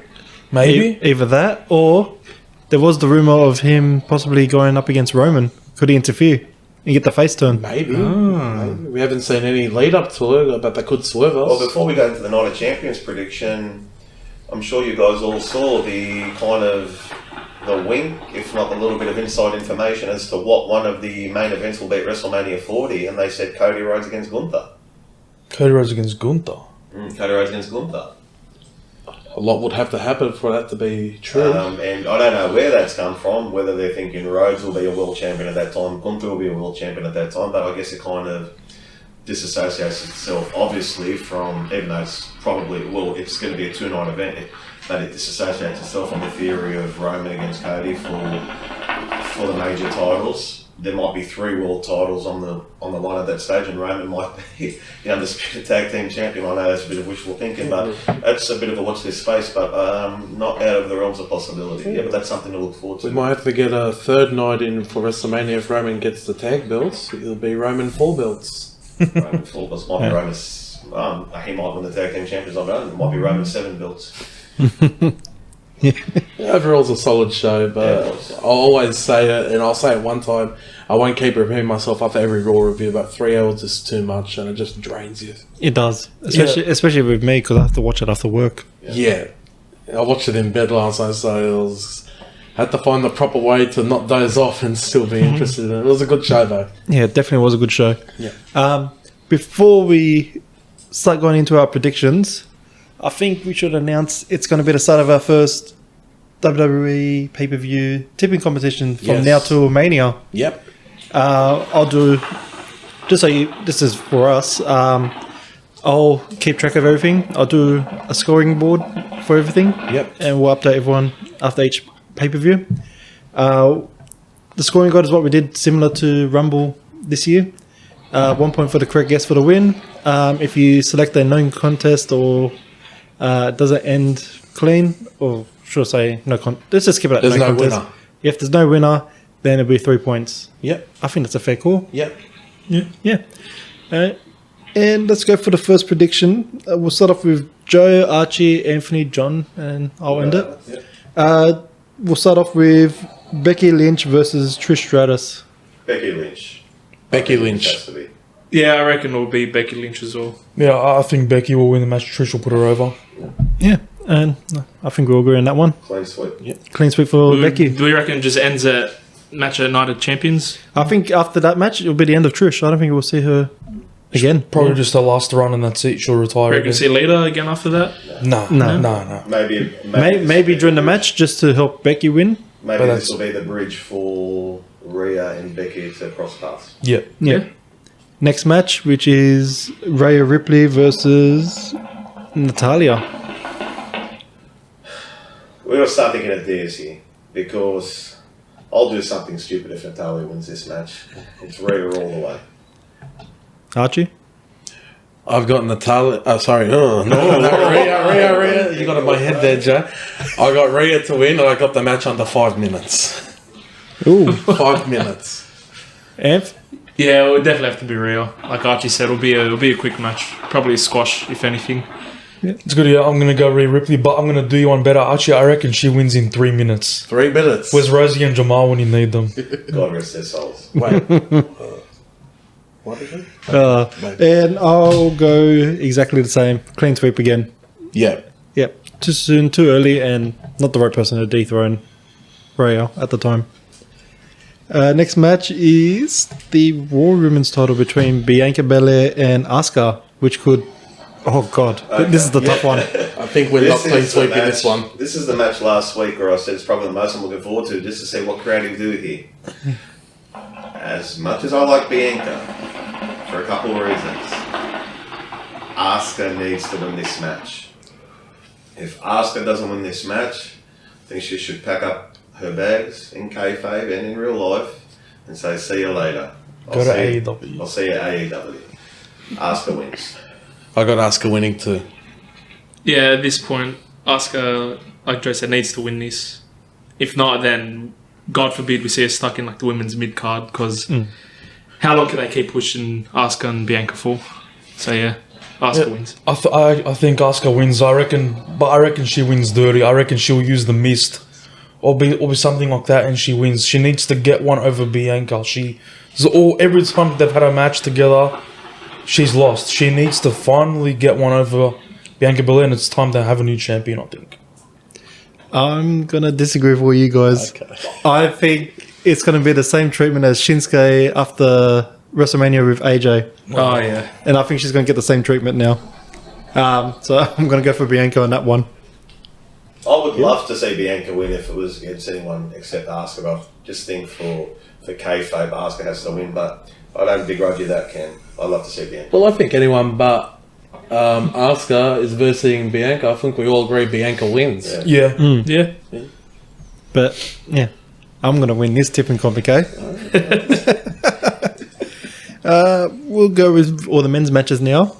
First up is Gunther versus Mustafa Ali. Mustafa Ali will go over in a 45-minute catch-can crumb joker. Well, I'll be wrong about the 45-minute part. Gunther will win. There will be a couple high spots. It is going to be emotional, like I said before, but Gunther will win just because Gunther simply cannot drop the Intercontinental belt to Mustafa Ali. So Gunther wins for me. I got Gunther winning, but I think this is going to be Mustafa Ali's best match to date. Yeah, same thoughts. Gunther wins. They'll have their spots where they make Mustafa Ali look just... They'll let him have his moment, but obviously Gunther will give him a few good chops, hopefully even more, and then, yeah. Yeah, I think Gunther wins the match, but I don't think it'll be a squash like what most people think. Like I think it'll be a lot more competitive than what people will think. Mustafa Ali will have his moments where he looks strong, where he look like he might pull off the upset of the century, but at the end of the day, Gunther's got to keep looking good with that IC title. He's going to win. Yep, I completely agree. Positive It's a good call. that it's going to be Gunther to win. Right, you're off the show next week, Cameron. Save everything up for us, bro. We'll get the cat to present the show. One of the main headliners of the match is KO and Sami Zayn versus Roman and Solo. Sami and KO will retain, and the story of that match will be the Usos coming in to interfere and cost him, and to go a little bit more analytic, I think Sami will pin Solo. I have Zayn and Owens beating Roman and Solo with the Usos finally turning. Not costing them, finally turning. Wouldn't be surprised. Yeah, Kevin Owens, Sami Zayn will come on top with what Joe said, Sami pinning Solo. Usos will most probably come out, I reckon. I feel like they wouldn't interfere as opposed to them showing their colours, like who they're, if they're with the Bloodline or without the Bloodline, just splitting off from there. I think Sami Zayn, Kevin Owens will win the match. I think the Usos will get involved to try to assist Roman and Solo, but at the end of the day, I think they'll make a major mistake, which leads to Solo getting pinned by probably Kevin Owens, probably a stunner, and I think that'll lead to Roman eventually banishing the Usos permanently sometime down the track. I'm going with KO and Sami as well. I think I've said it a couple of weeks back. I think the Usos are going to jeopardize or distract Roman, and somehow Solo will get the pin, or get pinned, I should say. Yeah. But I'm giving it to the tag champs to retain. I know we all went around, I had my turn already, but do we all remember what happened the last time Roman Reigns was involved in a title match? Was involved with his title match? Involved in a title match? When was it? WrestleMania. And do you remember how 95% of us thought that was going to go? Can you imagine Roman walking out Roman on 4 SmackDown belts with 4 titles? I would not put it past them. It wouldn't surprise me either. It would not surprise me. It wouldn't surprise me at the same time to see him win as I would to see him And the lose. bloodline being as strong as ever. Once again, I'm not going back on what I think is going to happen, but it would not surprise me after what we've seen. Yeah. Yeah, definitely. And by saying that, do you reckon they'll stick with the current theme with Solo securing the win for Roman? If they go over, Roman pins. Yeah, Roman will definitely pin. Roman pins. Even though it won't happen. But Solo Roman will take pins the them. loss. But if they lose, which they will, we're talking in absolutecy, or at least I am. Maybe KO might, but I think Sami will pin Solo. Yeah. But it'll be interesting to see where Roman is when the fall happens. Isn't it funny how we so analytical and so forensic with Roman? Where's he going to be? Yeah, What's gonna be this? Because his book's so strong. Well, as we awesome. started going around, I just had second thoughts about changing my prediction, but I was Never too late. No, You gotta lock something in. Stick with As soon as I press stop recording, it's sealed. That's it. It's sealed. So I'm I'll going just Sign the to- contract. If you want to, Zayn will win. if you want to change your prediction, Archie, I think now's the time to do it. If you've got something else in your mind. Go with your gut, Archie. You can give us a theory or you can give us a fact. Prediction or a spoiler? I'd like to change it. Oh my Roman God. and Ooh. Solo. Oh, actually gone And for who Roman pins who? Solo. Roman pinning. Owens. Roman pinning Owens. I'll just probably shut up next time after my turn. No, because I was thinking about it as soon as this got caught, and I'm thinking as long Because it kept it's not going out of the realms around. of possibility. Yeah, I know. It's not out of the realms of And I can possibility. see the Usos sticking with him, but turning on him for a tag title match where they finally get their But comeuppance. wait a minute, yeah. We could have the Usos against Roman. That's what I'm thinking. And we could lock away Roman's world titles for the next 5 years. He never has to defend them. Oh, well, if that's the case, And if, the tag titles if that's the goes case, off. if Roman does win, and Usos challenge Roman and Solo, do we get the finger poke of doom? Oh, jeez. Oh my I goodness. was thinking he just hands them the titles. Oh, he's good. We get the Simone Spike of Doom. He just hands them the What, just titles and talk goes, about "Thank you for Spike?" being loyal." Maybe. And Maybe he we better keeps get him on in to line this for a next little match. bit. We better get Yeah, on I'm to starting this to next think match. we're Imaginations not- are running We're wild jumping here. too deep into the rabbit hole here. Yeah. We need to. Our imaginations are running wild. Let's just finalise it. Alright. KO and Sami, begrudgingly. Roman and Solo. KO and Sami. KO Sammy. KO and Sami. Is that Done. Archie being different again? Sold. Solo. Next match, which is Cody Rhodes versus Brock Lesnar. Who's your prediction, Joe? I think Brock wins, and I think the story of the match will be the arm. Cody will be valiant, and Brock will go over, and we'll get the tiebreaker, either Money in the Bank or SummerSlam. Maybe this is a way to. I'm not sure why they would have to, but maybe write Cody off for a little bit, and we don't see Cody. Oh no, but they want to have Money in the Bank's in June next month. Only a month away. What's in July? Nothing. Nothing. So That's the big break. SummerSlam after that. Yeah. So I couldn't see why they'd want to keep Cody off TV, but I can see something where it adds to a match at Money in the Bank more far-fetched. SummerSlam, I think we will get that tiebreaker, which means Brock wins on Sunday morning. Well, on my prediction sheet here, I botched twice. I go every other match. I go the person beats the other one. I go. This is my first botch. Cody should beat Roman. I had to cross that out. So my mind's still on something else. Not till next year, buddy. I go Cody should beat Lesnar. So I'm going with Cody Rhodes. Ooh, bold call. Amph? If we're going on the whole story of it's going to be a trilogy of matches, it would make sense for Brock to win this and then have the finale at Money in the Bank. With how they're going with Cody being the underdog and with now the broken arm shtick, I feel like Cody should win as well, but in my heart, Brock will win this. He'll overpower Cody Rhodes. I reckon it'll be a good 20-minute match or so with mostly Brock dominating Cody, but Cody pulling through, having some slight tricks, and Before Does Cody I... need an injury? I mean, Cody doesn't need anything. he doesn't need this. Brock, if anything, Brock should be the one kind of injured to kind of level it up. But yeah, There's one thing I want to pick on you for. 20-minute match. What a bit 20-minute match for Brock Lesnar? Since I don't know, it's asking for Archie 15 minutes extra, I know, but Archie shook his head a lot when you said that. It's very hard to disappoint Archie because Yeah. Would you like to retract that time? okay, let's right now you're either Jay or Jimmy, and it's not looking good.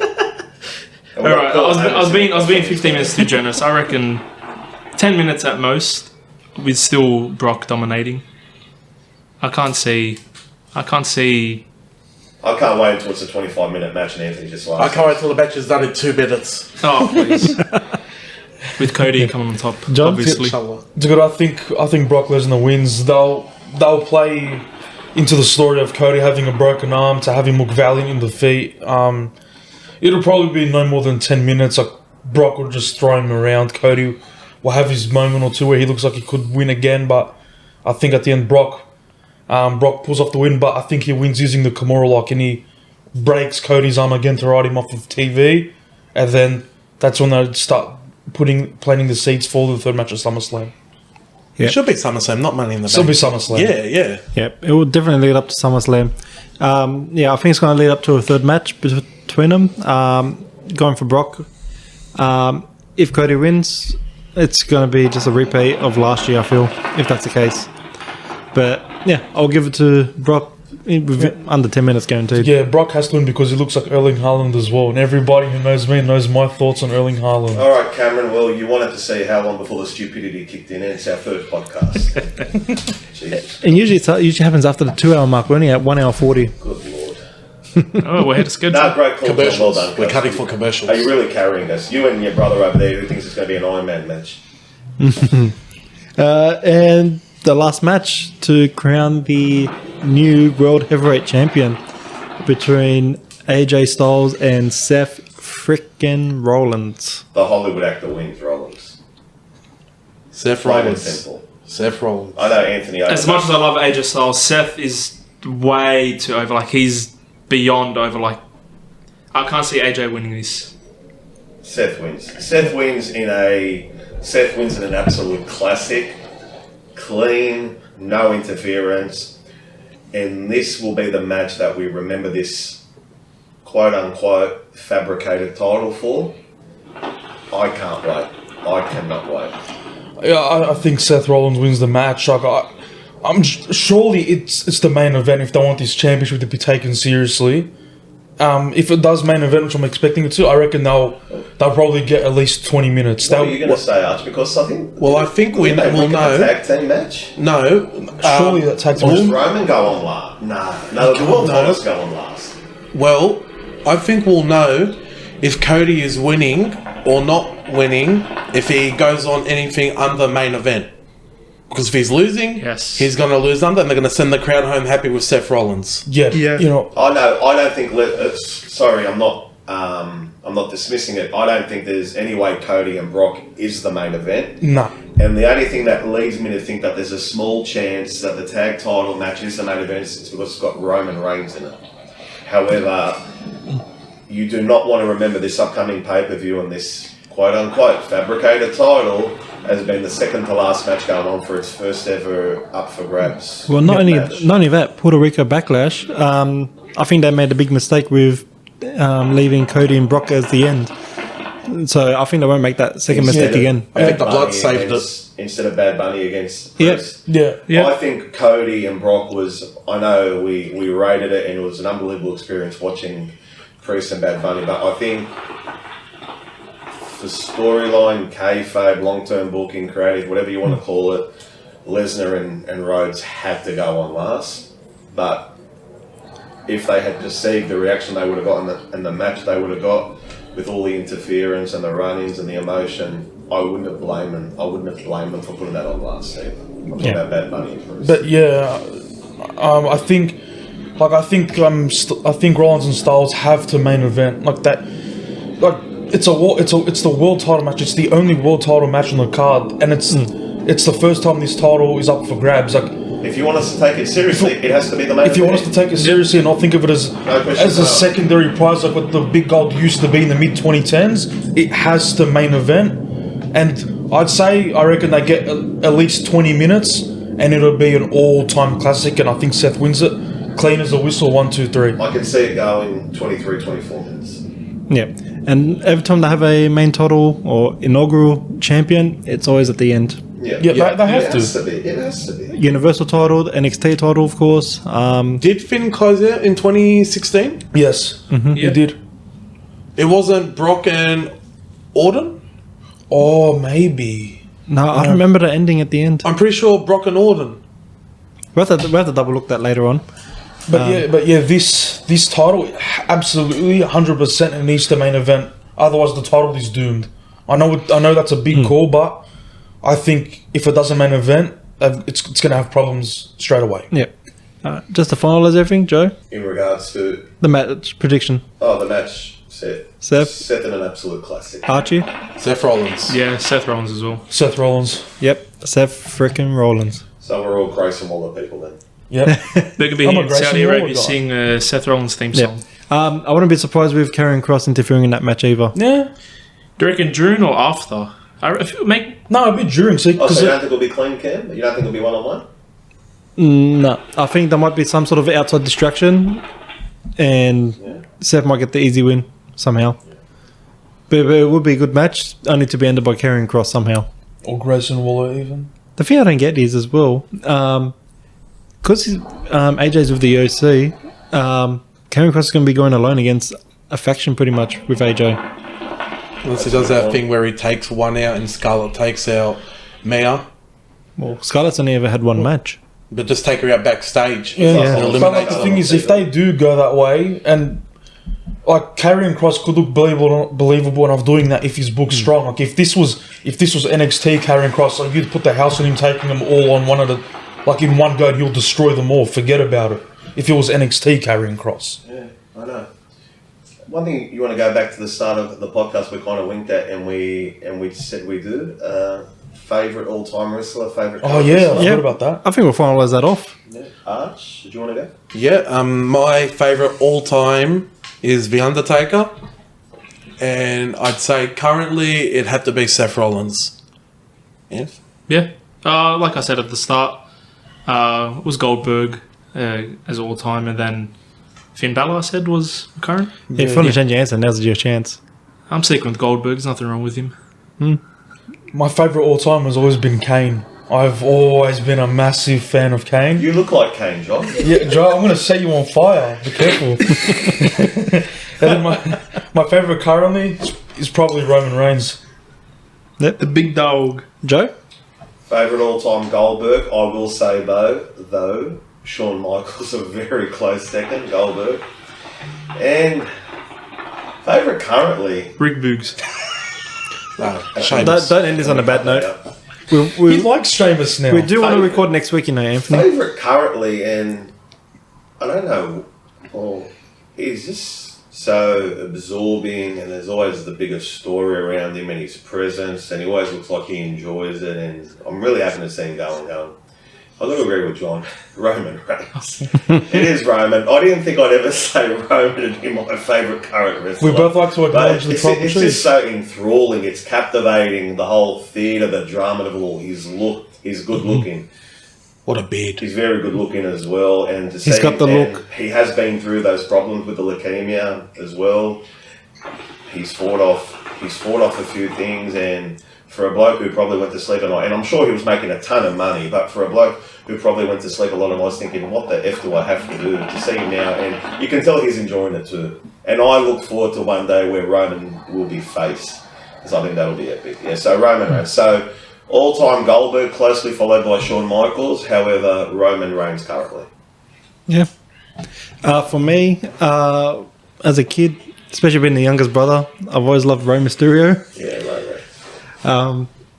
Currently, honestly, it's hard to choose. On this talent-filled roster at the moment, it's hard to pick a favourite. But if I could relate to one that I like the most, it has to be Seth. Yeah. The guy has everything. Same as Roman. Anyone could have said Seth and it would have been valid. Yeah. Yeah, like he's so fucking good. Like it's unbelievable, like how good that guy is in the ring. Yeah. And actually, while we're at it, because I don't want to just leave it at the single stars, what about previous and current tag teams, Joe? Previous and current tag teams. You might have to cut to Archie first because I've got to think about that for a second. Mine has my all-time. I'm always torn between two: the APA and the Hardy Boys. I'm leaning more towards the Hardy Boys. Just enthralling. Ev? My mind is just stuck on one team. It's Stully Boys for me. That's probably all time. Currently, I don't even know. There's been a lot of good ones over the past few years, but I'm stuck on which one to go for. Sorry to cut back just quickly. I forgot to mention my current. My current has to be the Usos. They've carried that division for over 10 years now. Yeah, I'd agree with that. Not even a tag team in one of the other brands at the moment? I'd say maybe the Bucks, but other than that, it's... Someone loves their super kicks. I cut that out. Oh, yeah, cut it's good. that It's out. a certificate party. John? Yeah, my favourite all time, like Anthony, the Dudley Boys. I've always loved the Dudley Boys. And everybody keeps telling me I apparently look like Bubba Ray. You look apparently. Are you Devon? So yeah, Apparently so, Anthony's Brother Devon. Devon. And Anthony's Devon. And then my favourite currently, funnily enough, is the Usos. I just love the way they have stepped up over the years. When at the start they just well, everybody decided they were Roman's lapdogs at the start when he had the big face push, and then they went on their own and they turned heel and they just set the bar. I'm like, they're so good. They're awesome. Joe, did you come up with an answer? All the time, yeah. All time, The Outsiders, Nash and Hall. Current, I suppose it's the reason we keep tuning in every week, or one of the reasons, and it's We the Ones. It's the Usos again. Yeah. It's just so enthralling. I mean, they're heels and it's been done to death, everything, but oh my God, don't we love some long-term storybooking, storytelling. So the Usos are my current and all-time with The Outsiders. Too sweet. Yeah. For me, it's actually an odd one. It's kind of expected, but with Rey Mysterio, I used to love him when he used to tag team with Billy Kidman back in WCW. They were good. My mind was going there, Cam. My mind was going there. I used to love watching them, especially when they were Cruiserweight tag team champs. Yeah. For current, it's a tough call. And I know I don't... Huh? It's the Bucks, isn't it? No. I love them throughout the NXT run. Main roster was fine, but it's FTR / Revival. Yeah. Yeah, they're awesome. Because I've always, like, even as heels, they put me on edge. I'm like, when are these guys going to get beat? When are they going to lose? It was tearing me up. Old school. Yeah. Old school team. Another one of my favourite all-time tag teams. I also really like Beer Money in TNA. Bobby Roode and James Storm. Forget about their I know. Like that I know. good. I know. I petitioned a couple of months ago to have Archie kicked off, but how funny are those boys at AEW? The Bucks. No, the The other ones. Acclaimed? The Acclaimed. The Acclaimed are so entertaining. They are so entertaining. Yeah, definitely. Them and their father, Mr. Gunn. Mr. Ass. Daddy Ass. That's cool. No, I think I found my current day. If you want to count them current day, the New Day. They, Yeah. They're up there with the Usos. They've just been a staple. heard all the talk about the Usos. Like, how did I forget about the New Day? They're pretty much up there for me. The New Day. Funny, no one said Edge and Christian either. They were on my mind. I was expecting Archie to say that one. I can't go past the Hardys. The Harley boys. Oh, you could have even said the Brood. I like the APA. The APA are epic. Archie and John are the Hardley boys from South Park. You're not even hardly a man. Okay. Easy. I think it's time to wrap this up. We're almost at the 2-hour mark. Joe, do you want to give us your famous line since day one? Like, subscribe, share, tell your grandparents about it, tell your ex-nephews, uncle, son, whatever you got to do. We are living on the street. Please, we need this exposure. Come on, guys, be a pal. Be a prince of power. All right, good night, everyone. Goodbye. See you later. See you later. Bye-bye, butters. Bye-bye.